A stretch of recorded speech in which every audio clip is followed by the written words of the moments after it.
आज हम गीता का एक श्लोक का संदर्भ में चित्त और वृत्ति के बारे में जानेंगे।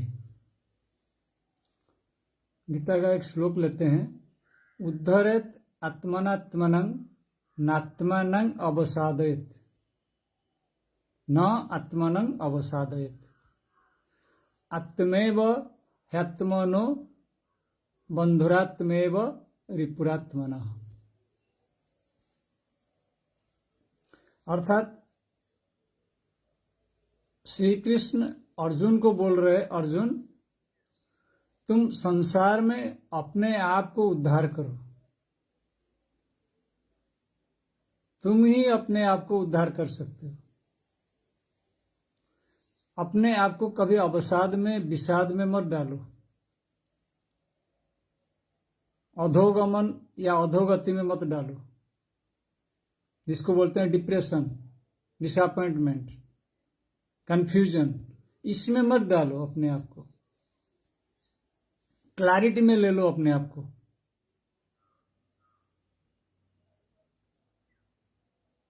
यानी अपने आप जो है जान लो, अपने आप का अंतर जगत को, सचेतन हो जाओ अंतर जगत के बारे में। तुम्हारा चेतना के बारे में तुम सचेतन हो जाओ, यही बोल रहे हैं। इससे क्या होगा? आत्मेव ह्यात्मनो बंधुरात्मेव रिपुरात्मनो। अर्थात तुम ही अपना बंधु हो या मित्र हो या शत्रु हो, यह चीज तुमको स्पष्ट हो जाएगा। इसको तुम जान लोगे और बाहर से कोई है नहीं तुम्हारा शत्रु या मित्र। इस चीज को तुम अवगत हो जाओगे, सचेतन हो जाओगे। तो इस चीज को सचेतन होने के लिए क्या करना पड़ेगा? खुद को जानने के लिए, खुद को उद्धार करने के लिए, अवसादग्रस्त नहीं होने के लिए हमें क्या करना है? हमें अपना चित्त और वृत्ति को जानना है। जिसको मन बोल रहे हैं वो कभी वृत्ति का साथ है, कभी चित्त का साथ है। चित्त जो है हमारा मूल प्रकृति है, उसको आह्लादिनी शक्ति भी बोलते हैं, कारण भी बोलते हैं, कारण शरीर बोलते हैं, चित्त शक्ति बोलते हैं। तो उसको जानना है, यानी चित्त को जानने से वृत्ति को जान पाएंगे। वृत्ति है संसार, तो मन कभी वृत्ति का साथ रहता है, संसार का साथ रहता है, कभी प्रकृति का साथ रहता है, मूल प्रकृति के साथ रहता है, चित्त के साथ, कारण के साथ। जब मन कारण का साथ, प्रकृति का साथ रहेगा, मूल प्रकृति का साथ रहेगा, तब जो है हमारा क्लैरिटी रहेगा। क्योंकि मूल प्रकृति जो है, जिसको बोलते हैं चित्त, वो पुरुष से भिन्न नहीं है, पुरुष का ही है अंश, यानी एक ही है बोल सकते हैं। जिसको राधा कृष्ण बोलते हैं। राधा है मूल प्रकृति और कृष्ण है पुरुष, तो दोनों मिलकर राधा कृष्ण हो गए, शिव शक्ति। वैसे सीताराम, वैसे बोला जाता है शास्त्रों में, क्योंकि वो एक है, प्रकृति और पुरुष एक है। कहीं कहीं लिखा है परा प्रकृति अपरा प्रकृति, तो एक ही चीज है। उसको कैसे भी आप समझ रहे। परा प्रकृति मतलब क्या है? जो मूल प्रकृति है। अपरा मतलब संसार है, जो संसार में सब कुछ कर्म चल रहा है, वो अपरा प्रकृति है।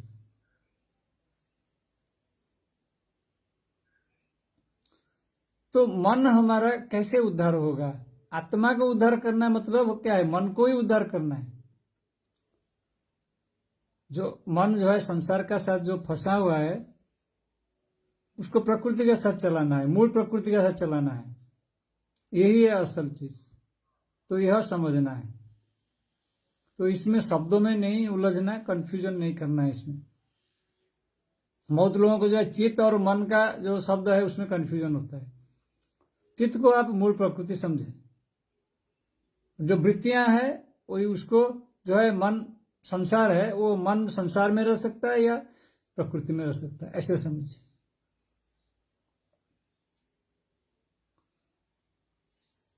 तो हम प्रकृति में रहने के लिए क्या करना है? हमको जो है लड़ना नहीं है वृत्तियां के साथ। चित्त में जो वृत्तियां हैं उसके साथ लड़ना नहीं है, विरोध भी नहीं करना है, क्योंकि विरोध करने से हम जो है कंफ्यूजन में रहेंगे, और उसके साथ चलना भी नहीं है। जैसे कबीरदास जी महाराज बोले हैं, मन का साथ तन चले ताका सर्वस्व जाए। यानी जो है अगर मन जो है जहां भ्रमित हो रहा है, जो वृत्तियां में भ्रमित हो रहा है, उसी के बाद बोल रहे, तो उसके साथ अगर तन चले, हम शरीर भी उसी के साथ साथ चले, तो क्या होगा? हमारा हाथ से सर्वस्व निकल जाएगा। यानी हम साधना में जो है ऊपर नहीं जा पाएंगे, अपने आप को ऊपर नहीं उठा पाएंगे, सचेतनता में नहीं ला पाएंगे। तो यही बोल रहे।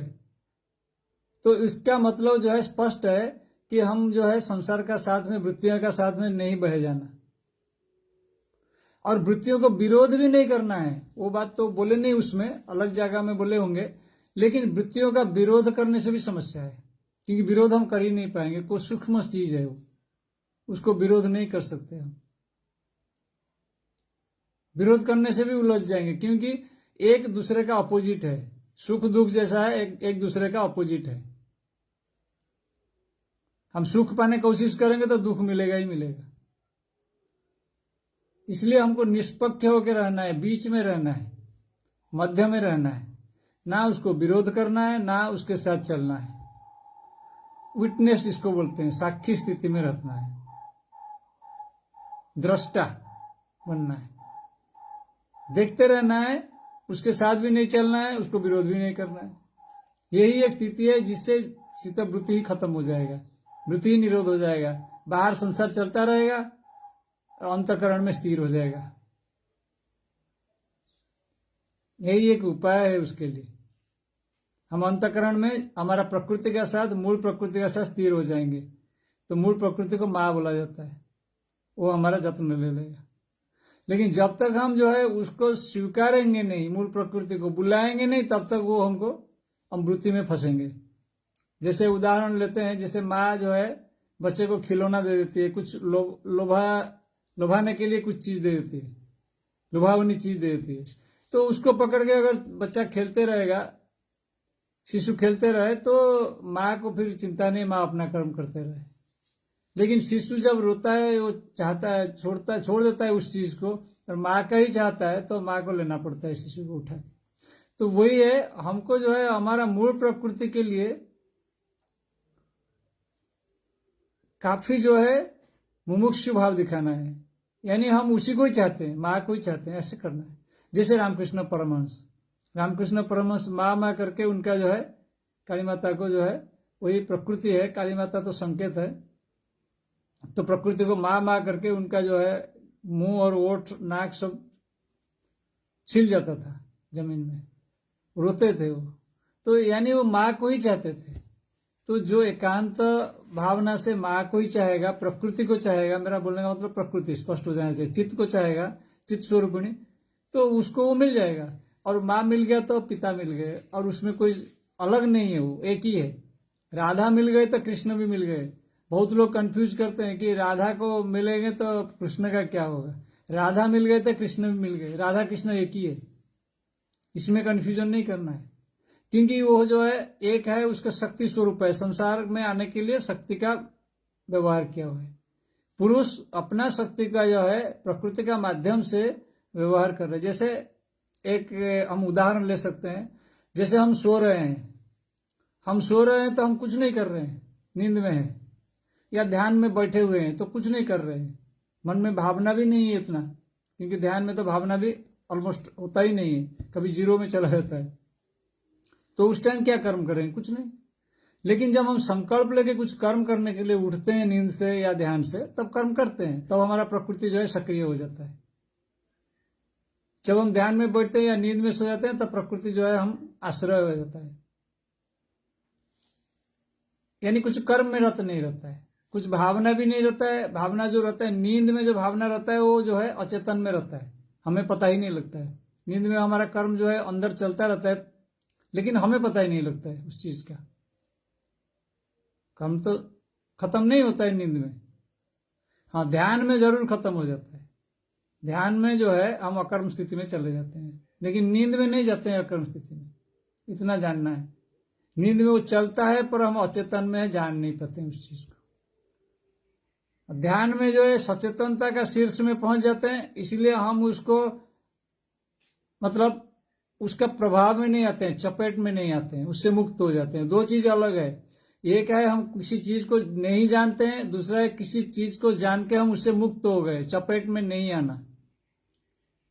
दोनों अलग चीज है। तो ज्ञान में जो है, ध्यान में जो है हम जानते हुए उससे निकल गए, और निद्रा में जो है हम अचेतन में नहीं जानते हुए अचेतन में पड़े हुए, अज्ञानता में पड़े हुए। तो उसमें भी थोड़ा सा शांति मिलता है, अज्ञानता से भी कुछ शांति मिलता है। दोनों ही अज्ञान का स्थिति जैसा ही है। ध्यान में भी, ज्ञान स्थिति में भी अज्ञानता जैसी स्थिति है कि वहां भी पता नहीं लगेगा, कुछ भी पता नहीं लगेगा, लेकिन घटना घटता है, विटनेस फॉर्म रहता है, दृष्टा रूप रहता है। तो इसलिए जो है ध्यान से बाहर निकलने का बाद जो है हमें जो है तत्व ज्ञान का प्राप्ति हो जाती है। एक बार भी कोई अगर ध्यान अवस्था में चला गया, समाधि अवस्था में चला गया, उसको तत्व ज्ञान मिलेगा ही मिलेगा। उसको गुरु मिल गए, अंतस्थ गुरु प्राप्त हो गए। और उसको गुरु प्राप्त हो गए मतलब उसको भगवत नाम, या जिसको बोलते हैं नाम, वही नाम प्राप्ति हो गया या ज्ञान प्राप्ति हो गया। उसको लोग नाम बोलते हैं जो जॉब करते हैं बाहर, वो बाहर जो जॉब करते हैं नहीं है। जो प्रणव जॉब करते हैं, ओंकार वगैरह, वो भी बाहर जॉब करते हैं। लेकिन जब एक बार उस स्थिति में चला गया कोई ध्यान में, तो उसको अपने आप ही नाम प्राप्ति हो गया, गुरु प्राप्ति हो गई। अंतःकरण में जो गुरु है उसके साथ कनेक्शन हो गया, प्रकृति के साथ कनेक्शन हो गया, पुरुष के साथ कनेक्शन हो गया। बात एक ही है, गुरु के साथ कनेक्शन हो गया। सूक्ष्म में गुरु के साथ कनेक्टेड हो गया। और स्थूल गुरु का काम भी वही है, सूक्ष्म में गुरु के साथ कनेक्शन करा दे। मदद करते हैं कि मतलब उसको प्रोत्साहित करते हैं, उपाय बताते हैं, तुम ऐसे करो, ध्यानस्थ हो जाओ, स्थिति में चले जाओ, भाव में चले जाओ। भाव में चले जाने से भाव समाधि हो जाता है, वो भी ध्यान जैसा स्थिति है, वो भी एक तरह का ध्यान है। तो जो अत्यंतिक भक्ति भाव में चला जाएगा भाव समाधि में, वो भी उसी स्थिति में चला जाएगा। और जो ज्ञान अवस्था में जाके ध्यान में जाएगा, उसी अवस्था में चला जाएगा। बात एक ही है, इसलिए भक्ति और ज्ञान जो है वो एक ही स्टेज में जाके मिल जाते हैं। तो वहीं पे जो है अंदर जो है बोध हो जाता है, उसी को बोध ज्ञान बोला जाता है। शास्त्रों में बोला जाता है बोध, बोध शक्ति बोला जाता है उसको। वही चित्त शक्ति के साथ मिलन हो जाता है उसका, माँ का साथ मिलन हो जाता है, प्रकृति का साथ मिलन हो जाता है। तो फिर पुरुष अलग नहीं रहता है, पुरुष भी वही है, तो वहां तक पहुंच जाता है। तो लेकिन एक चीज है उसमें, फर्क यही है कि पुरुष जो है उसको किसी तरह से भी आप कोई रूप में दर्शन नहीं कर सकते, अरूप है। प्रकृति का जो है उसका जो प्रकृति रूप है, जिसको बोलते हैं कर्म रूप है, शक्ति रूप है, उस रूप का अलग अलग रूप में दर्शन हो सकते हैं।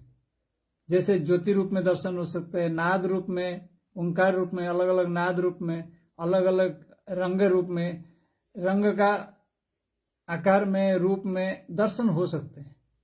वो शक्ति का रूप में आ जाता है। शक्ति का रूप होके वो एक सूक्ष्म स्थिति में आ जाता है। सूक्ष्म एनर्जी का सूक्ष्म रूप है। जैसे लाइट एनर्जी क्या है, आलोक क्या है, लाइट क्या है, लाइट एक शक्ति का एक सूक्ष्म रूप है। क्योंकि जो चीज यहाँ दिख रहा है बाहर, वो उसी का सूक्ष्म का स्थूल रूप है उसका। अगर लाइट नहीं है तो कुछ नहीं है, अगर सन नहीं है तो कुछ नहीं है, स्टार नहीं है तो कुछ नहीं है, उसी से सब निकला हुआ है। तो सूक्ष्म रूप से जो है वो लाइट रहे। इसीलिए जो है कोई भी बोलते हैं ना, हमको ज्योति दर्शन हो गया। तो ज्योति मतलब क्या, ये संसार का जितना भी जो संसार दिख रहा है, स्थूल संसार या जो विचार है, वो सारे का सूक्ष्म रूप है। वो सूक्ष्म रूप ज्योति रूप है। सूक्ष्म रूप नाद रूप है, वो ओंकार रूप है। तो ओंकार भी ज्योति रूप ही है। ओंकार को ये मत समझिए कि शब्द ही है केवल, नहीं, ओंकार का मतलब ज्योति रूप भी ओंकार है, शब्द भी ओंकार है, दोनों ही है। और वो ज्योति शब्द उसका ऊपर भी चला जाता है। जब ध्यान में, गहरा ध्यान में चला जाता है कोई, तो उससे भी ऊपर चला जाता है वो, फिर कुछ दर्शन नहीं होता है। तो पूरा जो है मिल जाता है उसके साथ में, एक हो जाता है फिर उसके साथ में, अलग नहीं रहता है। द्वैत स्थिति में दर्शन होता है, अद्वैत में दर्शन ही नहीं होता है, कुछ नहीं होता है।